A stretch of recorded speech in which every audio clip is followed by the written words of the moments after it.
Hello,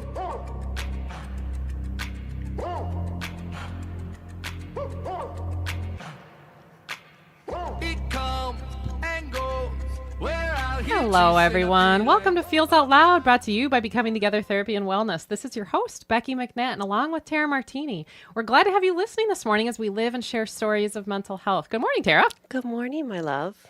So, our last episode was about poetry. Yes, it was. Which was amazing, one of my faves. And we've known this since we started the show that you are a lover of words. I love words. I love words. You do? Yep.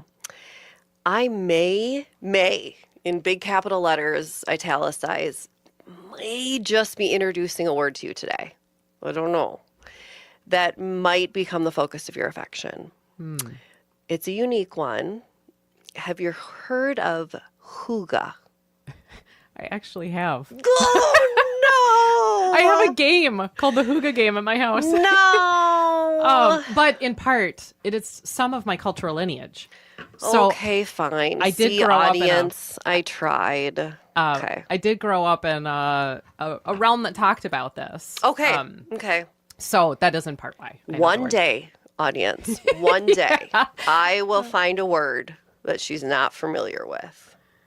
So, for those of you who don't know what that word is, so in both Danish and Norwegian, so a lot of Scandinavian countries, hygge refers to a form of everyday togetherness. Yeah. A pleasant, highly valued everyday experience of safety, equality, coziness, personal wholeness, and spontaneous social flow. The Collins English Dictionary defines the word as a concept of creating cozy and convivial atmospheres that promote well-being. Love that. I became well-versed on this concept and others that we'll get to later. My ex-husband is Finnish, and that was kind of my first exploration into sisu and other terms related to hygge and other things. And I just fell in love with all things having to do with this realm and really just chose to kind of try and live my life more like this. And as we'll learn as this episode goes, it's pretty much the opposite of how our country functions. Which is probably why I feel like I've never fit well in our society, because our country runs differently than this philosophy. But so today we're going to explore really what hygge is. Hygge includes something nice, cozy, safe, and known, and it's really a psychological state. Yes. And it connects to, which is why I want to talk about it on this show, and it has such a positive impact on our mental health and our well-being. And it is truly a state of mind, which to me, it is a beautiful state of mind. It's a beautiful way to live your life. But it is really so different than we are used to here. What are your thoughts on that? So different. Well, it's one of my thoughts is that sometimes other languages encapsulate entire experiences in a word. Yes. And do a beautiful job of doing that. This is one of those that in one word is talking about a framework. That is the psychological state of feeling calm. And often it's just said it's the cozy word, where we kind of slow down our pace, where we think about things a little bit more from a content spot, where we seek the things that provide us nurture as well. So like cozy foods, cozy clothes, warmth, so many things to think about today. So many. Really cool topic. We're talking about hygge today. Yeah. And right now we're going to take a short commercial break, but stay tuned as we explore this word more, the psychological state more, and how we can integrate it into our lives. Thank you for listening to Feels Out Loud. We will be back in just a moment. Then you'll find yourself. You gotta find the people.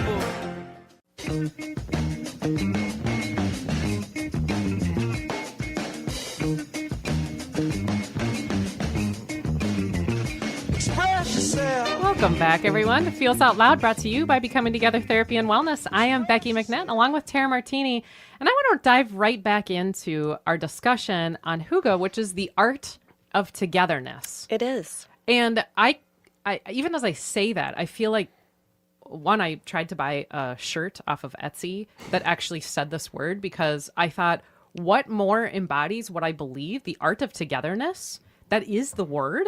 I was I want to wear this. Yes. I want to wear it. So it is so amazing. I love that you said, it's part of why I'm sure you and I are friends, that you were like, I want to live my life this way. I do.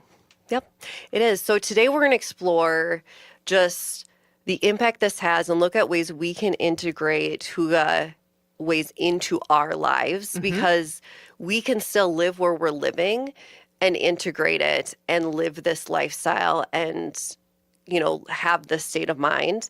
And right now, as the temps are cooling down, it's a perfect time to introduce this state of coziness and togetherness into our homes, which is typically fall and winter are a great time. And especially in the Scandinavian countries, they really embrace this. And Minnesota has a similar climate. But also it's that idea of it can also be integrated into the summer months as well. So hygge is a way of life that embodies, like we said, coziness, simplicity, and being present, which is something all of us need to work on. Yeah. Researchers define hygge as a restorative practice. Wow. Which I love that, particularly for us in therapeutic realm. Yeah. And emphasizes the strong commitment to that, which I feel like if we all had a commitment to it, it quantifies it into 10 ideals, and these ideals are key qualities for living a happy life. And my goodness, if we could all take these 10 ideals, right, and take steps to have a happier life, my goodness. Well, and I even think about it as we get started, that being present, well, we struggle with that a lot. We do, particularly nowadays with media and cell phones. And we're often living in moments that either already occurred and we're analyzing them or and criticizing ourselves for things, or we're living in moments that haven't yet occurred. Yep. But we do that a lot in the fall and winter. We wish away the time of the cold or colder months. And so the sort of personal challenge of really embracing coziness, being present in that, and saying there's joy and opportunity and connection is super cool. There is. So we are going to together take turns and let's look at these 10 ideals and kind of describe them. And as listeners, you can reflect and kind of think about, you know, wow, do I embrace this ideal? And if not, where could I integrate that? And we'll talk about later on in the episode of how do I do simple things to integrate this ideal into my life to take one step further into creating that happy life. So the first one is atmosphere. It's one of my favorites. Yeah. It's creating that warm, inviting, and comfortable place, which is so important, whether it's for guests or for your family members living in your home every day. And this can be achieved through soft lighting, candles, fireplaces, the lighting itself, which, girl, we talk about at the office all the time. Yes. That harsh overhead lighting. Yep.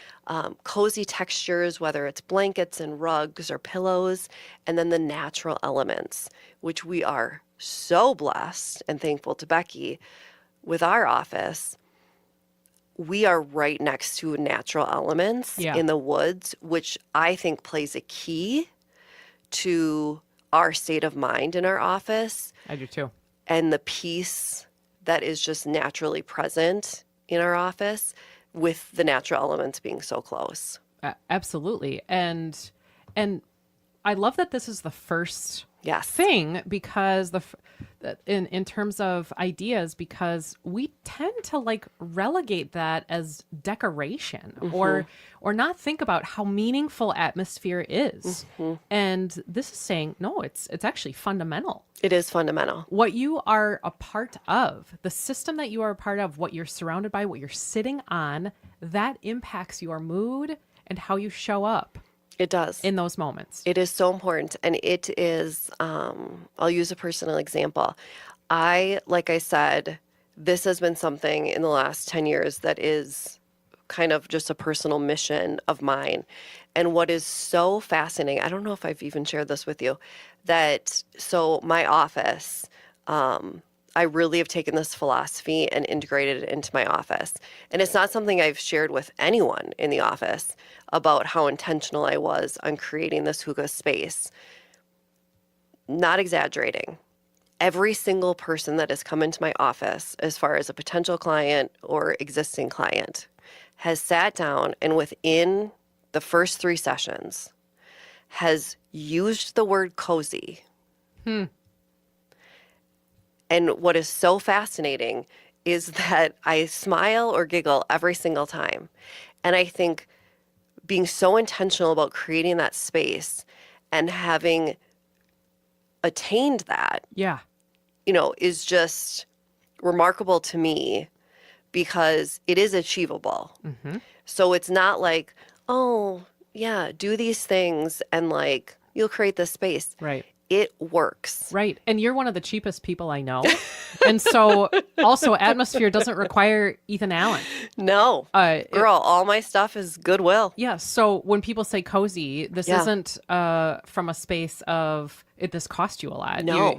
But that intention really shines through. That's a very good point, is that this is not restyling your home or redoing your home or your office or your space. It's creating cozy and safe and warm. Yeah. So the second major component to hygge is presence. Being fully present in the moment and disconnecting from distractions is crucial. It is. This involves being really mindful to have engagement with activities and surroundings and being present with loved ones, other people in the room. As I'm even talking about this, I'm chuckling because I'm thinking about how I don't do this. How it's because when I lack intention or step out of a space of intention, how easy it is for me to grab my phone in a room with other people and we're all doing it suddenly. So being fully present in the moment really requires that conscientious focus on I'm right here with these people. Right. I love that. Yep. So important. Number 3 is pleasure. So it's finding enjoyment in simple things. And this is, when we discuss other countries, this is consistent with all of them. It is simple pleasures. It's indulging in a favorite treat, a warm drink, engaging in a relaxing hobby. This is a core aspect of hygge. It is just looking around and finding simplicity. And I was just talking with someone yesterday about this, framing it from the perspective that it is like pleasure, that to note with intention why you're doing the thing. And so almost to honor, like, oh, how cool it is that I'm sitting here with a book in my lap. Yes. Because that is a simple pleasure, but noting that you're actually doing it and then reinforcing that you're making a priority over simple pleasures. And you're doing it for the sake of you wanting to do it and Yes. it bringing you joy Yes. versus an obligation. And we talked about this in a previous episode about my time in France, where that is their core, is doing things for pleasure. And that is what drives them. And it changes everything, which, again, we lack and we need more of. And yet again, here's another country who's doing it right. So yes, pleasure. Well, so the fourth idea within hygge is equality. There is a huge emphasis on a sense of togetherness and shared experience. Amazing.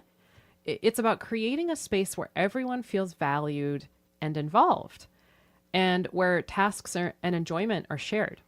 So tasks and enjoyment. Yep. And that maybe even the tasks themselves can be enjoyable because they're shared. Correct. I mean, Yep. that could be one way to look at Yes. it. So you're cooking together, you're discussing things together, so that everybody feels like they are present and sharing the experience, which is so important. Yeah. So important.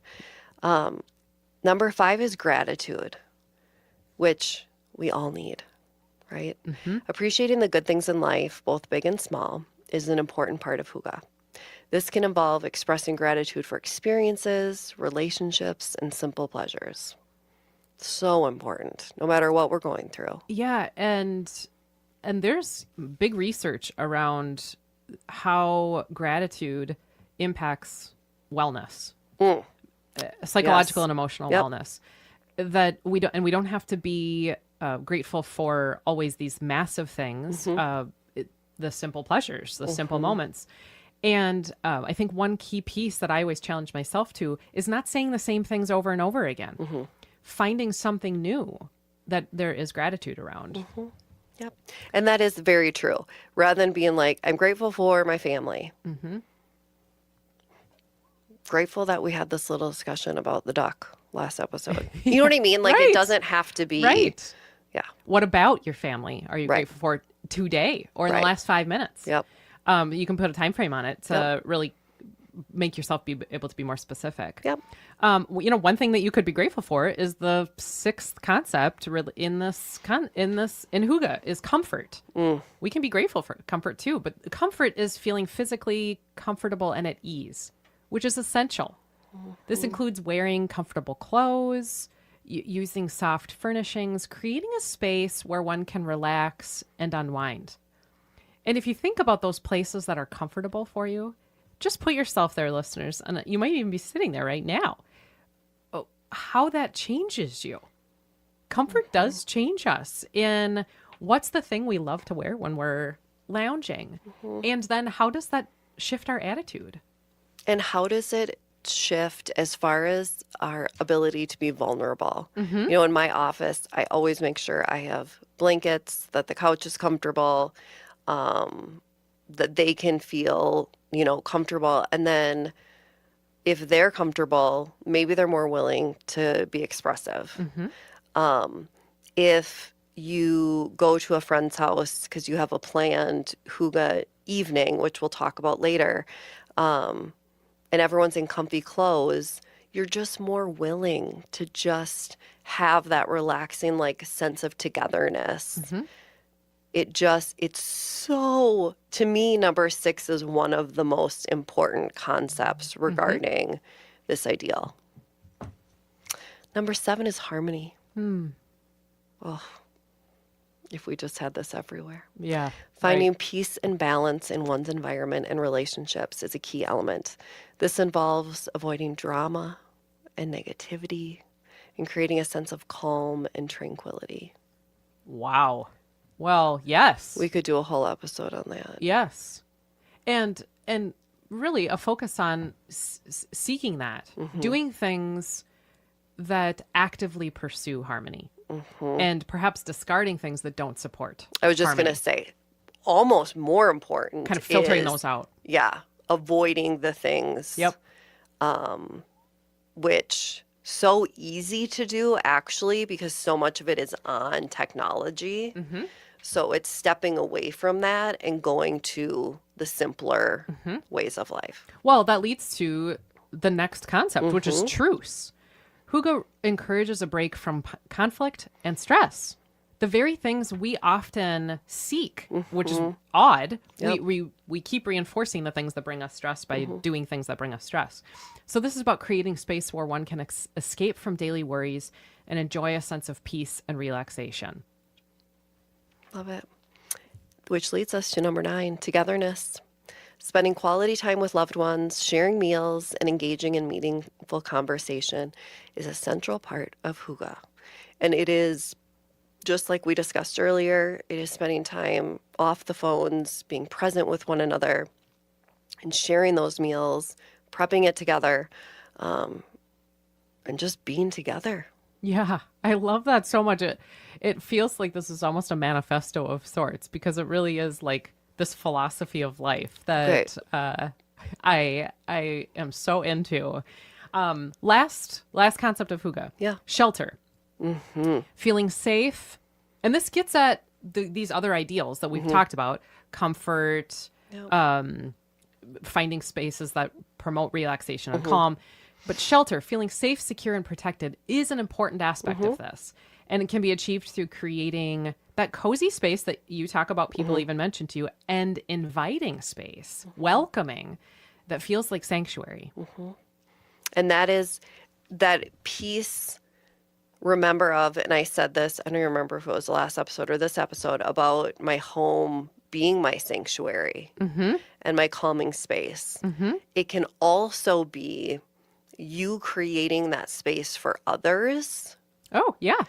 Right. Whether, and that's what I want to talk about now, is just the idea of how I've integrated, or my experience with Hygge, creating it as a lifestyle, but then also you can, because you could sit there as an audience, you know, a listener right now going, well, I don't have this as a lifestyle. Well, then what am I supposed to do? You can also look at it creating Hygge moments and planning them out. And so I want to talk about that briefly. And that's that piece of creating a sanctuary for have a family over and do this and do a Hygge evening. Yeah. And then gradually working your way of integrating it into your home more often. One of my first experiences is I just fell in love with this concept, and I was talking with one of my girlfriends who felt the same way about it. And she lives on a lake, and we had said, oh, we've talked about doing this so much, but let's plan an evening, a Hygge evening, where both of our families gather at her house. We wear our pajamas. So we did this. So we brought over things that didn't involve technology. We planned a meal. We all wore our pajamas and brought blankets. I love that. Yes. We went sledding. We did a sauna and swim. And then we gathered, put our jammies back on, and just hung out, chatted. The lights were dimmed. We ate comfort food. And it was the most peaceful evening. That's amazing. And there was still laughter and things like that. We didn't just sit in silence, but it was community, it was togetherness, it was all those things. And it was the simplest of things, right? We didn't spend extra money, but it was just, we went down to the most basic of things. So you can do that. And it's just using the resources that you have at home. And you don't need to have a lake, right? It could be you go sledding, different things like that. You don't even have to leave the house if you don't want to. With this same friend and her husband, we did the opposite, because you can also do this during the summer, right? This doesn't have to be, even though stereotypically you'll read about it, that the focus was fall or winter. You can do this in the summer. And I had the same couple over to my house, and it had a 3-season porch. And again, it's utilizing spaces in your home that maybe you don't use a lot, but can create that cozy space. So it's put a tablecloth on your table. Like, how many times do you think about that, you know? And then using different silverware that maybe you don't. Using candles instead of the overhead lighting. Taking time for the meal. Maybe having a glass of wine or whatever you're having and just sitting with that rather than eating and drinking at the same time. And then having a course and sitting and just prolonging each thing and going through it slowly and having conversation be a part of it. The piece is taking the time and having it be simple. And as my friend had pointed out, she's like, I feel like I'm in Europe right now. And I said, isn't it so fascinating that, again, I spent no extra money. Yeah. But that the environment I created felt so different from a dinner that we're used to having. Yeah. That it felt like we weren't even in this country. Wow. Which also leads to what we're going to talk about right now is why? Why does it feel so different? And what about our country is so different than other countries? When we look at other countries really quickly before we get to our country. So other countries have these concepts. So when you look at so Denmark is the one that has hygge. We've talked about the World Happiness Report, Yeah. and which we've referenced before. The United States is about 18th in national happiness, which we'll get to. Well, we are a country that always seeks more. Well, meanwhile, we've got Finland, Denmark, Iceland, Sweden, and the Netherlands take the top spots. Yeah. What do they have in common? Well, is it happiness? Are they simply content?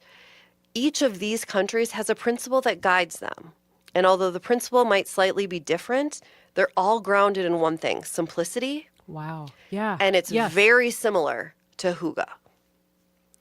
So, Sweden, and I have a whole book on it for those of you that are on Facebook Live right now.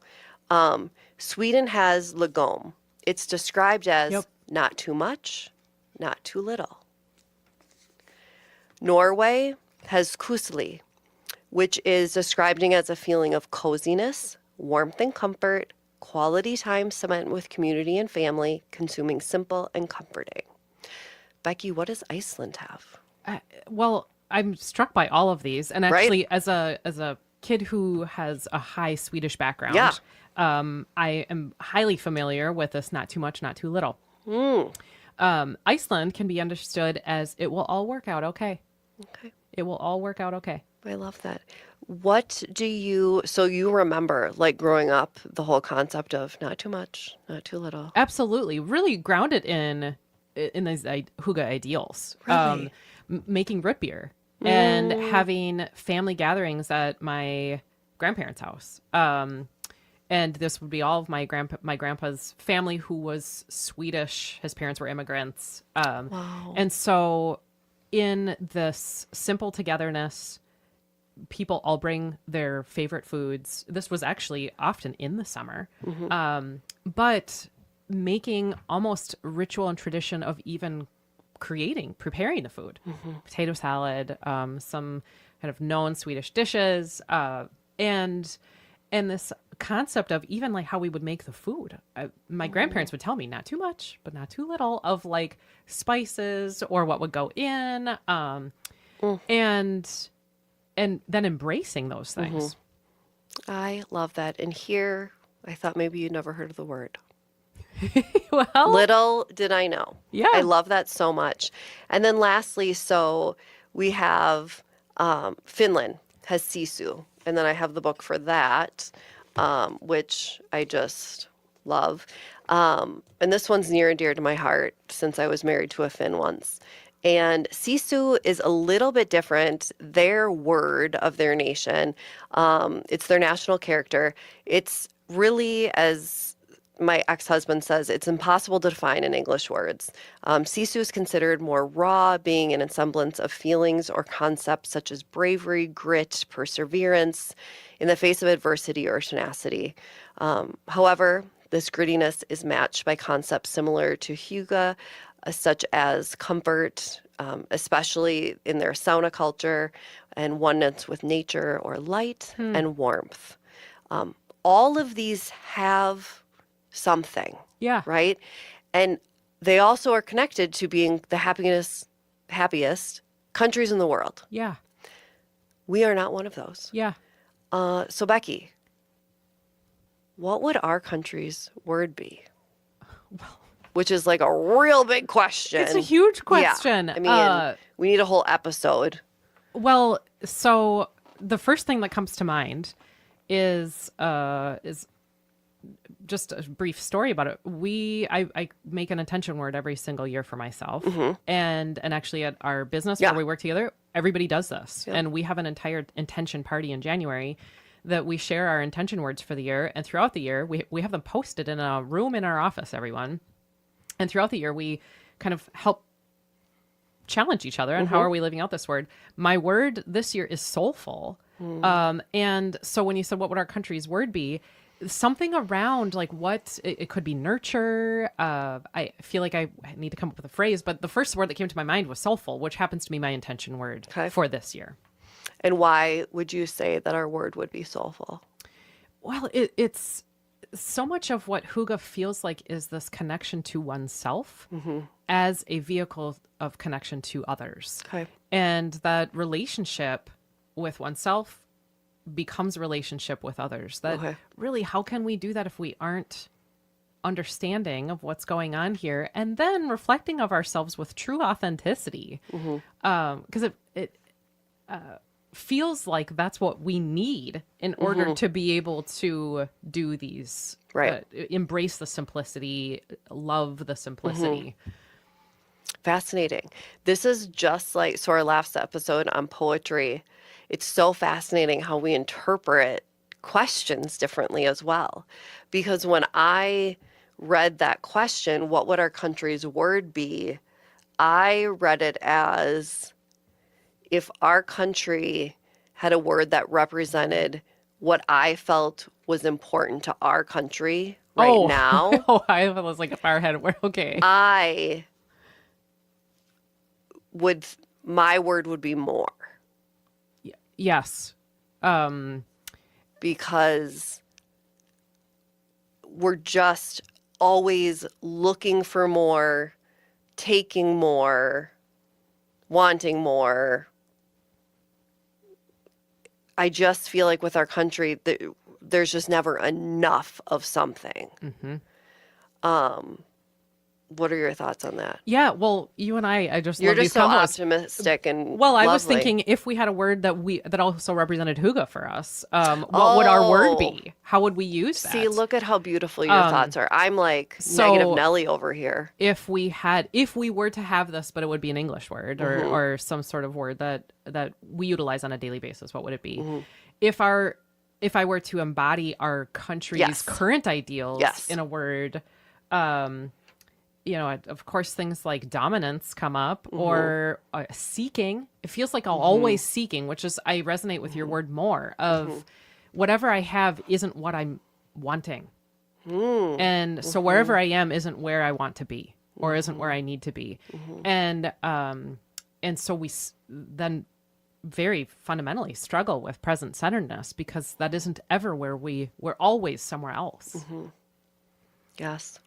And I think whether you take that word or my word, how can we ever have a state of comfort, cozy, togetherness, safety, all those things, if we're constantly just trying to have more?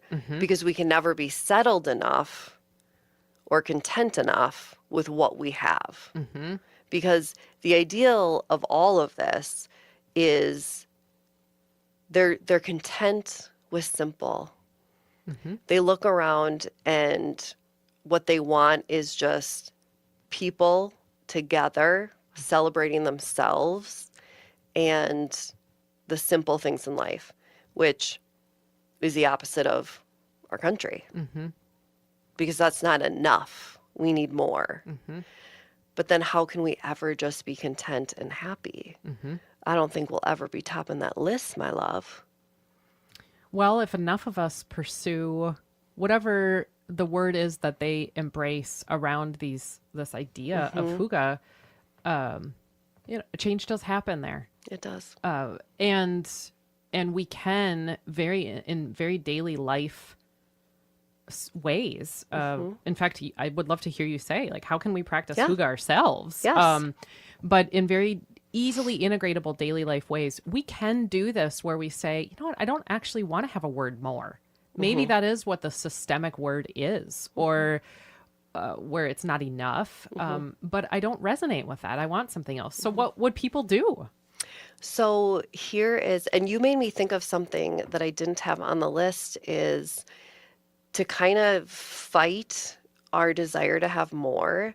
I'd love if people jumped on my train of we don't need to be purchasing new items all the time. Yeah. I only buy secondhand and thrift for the most part. And I feel like that's a huge, fighting against that idea of wanting more and new. I think there's something beautiful about finding something and owning something that already has a story. But as far as, and I think that's very hygge, you know. Absolutely is. So how can we practice it ourselves? So here are realistic things. One, as far as you can create a cozy corner, whether it's of your office, in your house. These are just basic little things you can do. Create a cozy corner. Gather some blankets you already own. Think of soft textures, pillows, and cushions, and create that sense of cozy and together in one part of your house. If you want to go bigger, then make sure you have a basket of blankets and soft textures in each room of your home or in your office that invites that sense of togetherness, because then you're increasing the chances of snuggling. Yeah. And that chance of togetherness. Go around your house or look in your office, particularly, especially if you're a therapist, and look at your lighting situation. Overhead lighting, the worst. Choose low lighting, lamp with lights with dimmers, candlelight, anything like that. If you work in an office, they have fake candles, which I have, that look real. But big thing is lamps. Creates a wonderful ambiance.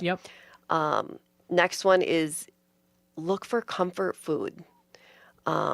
My goodness, I know we're all about diet and eating healthy, but you can eat healthy too and have that comfort food. Get away from screen time. Rest your mind.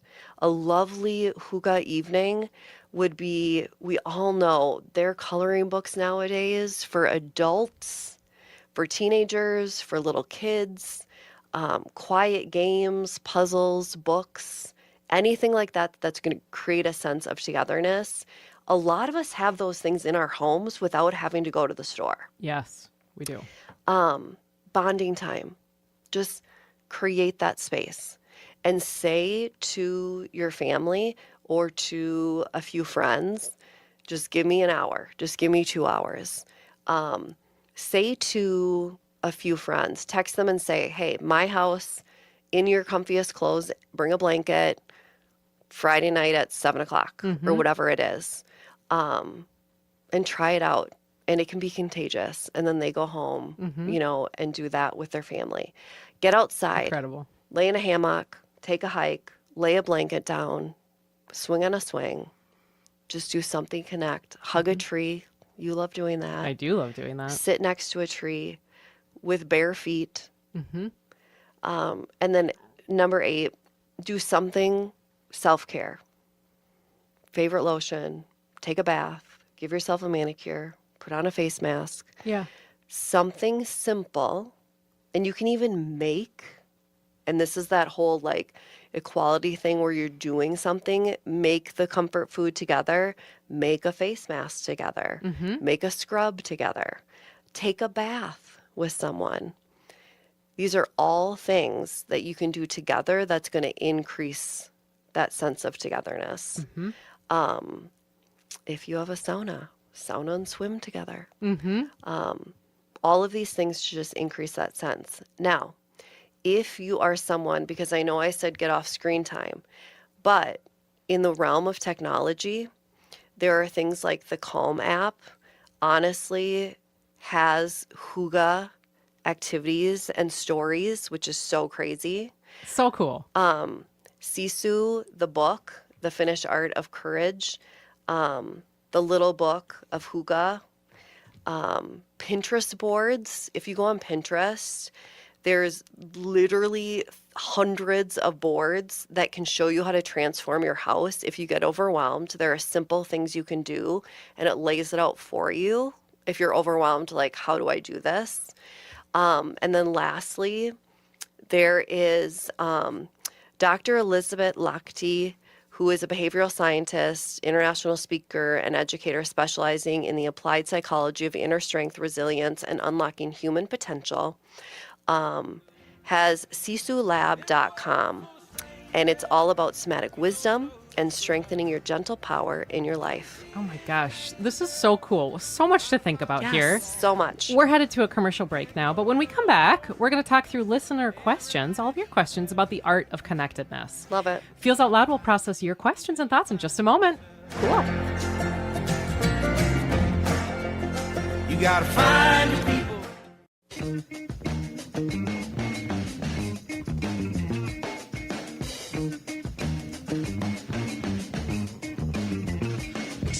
We are back again with Feels Out Loud, and this part of the show is where we talk through questions from you all, our listeners. If you have a question related to mental wellness, sharing feelings, or topics for each week that you would like us to process through, please visit our website at becomingtogethermn.com and find the Feels Out Loud page to submit a question directly, or you definitely can email us at contact@becomingtogethermn.com. You can for sure follow us on social media because we want to hear from you all and what you're wondering about. So thanks for everybody who sent in some questions about hygge and the art of togetherness. Yes. We heard a lot. We did hear a lot. And one of them so perfectly was a wonderful marriage between the last episode and today. So I was like, well, I'm definitely going to do that one. Okay. So someone asked, what's another way that is unique that I can incorporate the hygge lifestyle with my children or my students? This person's obviously a teacher, so I also snagged it. And so then I was like, ooh, we just did one on poetry. So a great way to do it, and you can literally, you could Google this or you can use the one that I found directly, is there's hygge journaling, which is right up our poetry therapists. Yes. Like journaling for peace, centeredness, simplicity, content. Love that. Yes, all the things. And so an easy thing to do, particularly if you are a teacher or this person is a parent, so it makes it easy. Anytime you can hand someone like 30 days of, is always great. And so if you go to writingmindset.org and you type in 30 hygge journaling prompts for a mental boost. Wow. It will take you to, and it is, I love myself an organized calendar. It gives you a calendar of 30 days, and it will give you a writing prompt, and it will really just kind of give you like a little hint as to what it is. And there's one prompt that has to do with color and associating a color with a mood. Another one that talks about like, what's an equation for happiness? Another one is, what is the most beautiful sound you've ever heard? Another one is, you receive an unexpected gift that brings you so much happiness. What did you find in your envelope? So it's all these wonderful things that are giving you a sense of connectedness, peacefulness, calmness, that are adding to that hygge lifestyle. Yeah, well, and actual prompts that are challenging you to think about present-centeredness. Yes. These in the very simplest of ways. So really a reframe on what are your current experiences and how can you pay attention to those? I think so much of what we've talked about today is this word intention that flows through many of the other words, as we talked about a couple of the other languages. It flows through the other words too, with an intention how you are living out these experiences. Exactly. And what a cool way for people to have journaling prompts that are a call back to intention in this moment. Exactly. And if we really think about it, and I don't even know if we've said this, but at the core of hygge is mindfulness. And how often do we talk about mindfulness in our office and our day-to-day on improving mental wellness?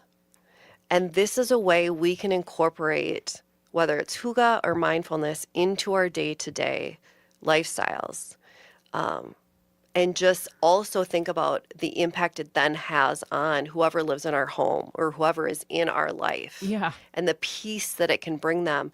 And like you said, because you're so optimistic, is that idea of, our country's word may be more, but we can create a little corner of our world where our world becomes less and simplicity and calm. I love that so much. We are at the end of our show already for today. Thank you for listening this morning, everyone, and join us next week as we talk through trauma and how traumatic experiences impact mental health. And in the week ahead, be kind to yourself. Remember that connection fosters wellness, and your voice is one that the world around you needs to hear, everybody. Share yourselves, friends. Some do, some don't, some will, some won't.